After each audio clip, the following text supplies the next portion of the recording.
Labas, Mantai. Sveikinasi su tavimi brolis Sergejus Bukatka. Norėjau tiesiog pasikalbėti, nes atstumas kartais spaudžia širdį. Paklausyk.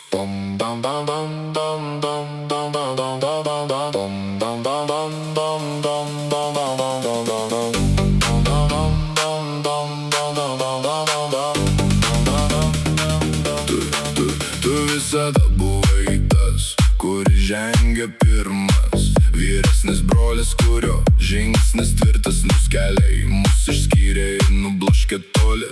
Šitas kraujas ir ryšys, jo ištrinti negali. Aš dabar Vokietijoje, aplink svetimas gatvės, ir dažnai čia pritrūksta tos broliškos ramybės. Sėdžiu vienas ir galvoju, kaip bėga tos dienos, kai tave pamatyti tėra viena svajonė. Mantai, pasilgau tavęs, brolau, nerealiai. Nors mus skiria tūkstančiai kilometrų ir keliai. Žinok, kad gerbiu tave už viską, ką praėjai, už tai, koks esi ir kaip mane saugojai, kai galėjai. Ir nesvarbu, kas bus, ar kokios audros užeis, aš myliu tave, broli, tu esi vienintelis toks. Tu likai Lietuvoj, saugai mūsų namus, o aš čia svetur bandau kurti planus. Bet kad ir kur būčiau, kad ir ką daryčiau, tavo patarimus prisimenu, kad nesuklyščiau. Gyvenimas mėto, mes darom klaidų, būna piktų dienų ir sunkių valandų, bet noriu, kad išgirstum ir suprastum mane. Myliu tave, broli, kad ir koks bebūtum gyvenime.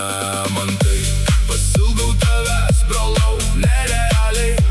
Nors mus skiria tūkstančiai kilometrų ir keliai. Žinok, kad gerbiu tave už viską, ką praėjai, už tai, koks esi ir kaip mane saugojai, kai galėjai. Ir nesvarbu, kas bus, ar kokios audros užeis,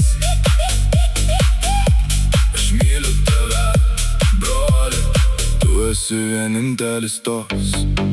Esu dėkingas likimui, kad turiu tave, vyresnį brolį autoritetą šitame kelyje. Greitai grįšiu, ranką paspausiu tvirtai ir vėl būsim kartu, kaip senais laikais, Mantai. Mantai. Nuo Vokietijos iki Lietuvos pasisveikinu su tavimi, brolau, Sergejus Bukatka. Visada tavo užnugaryje. Iki pasimatymo.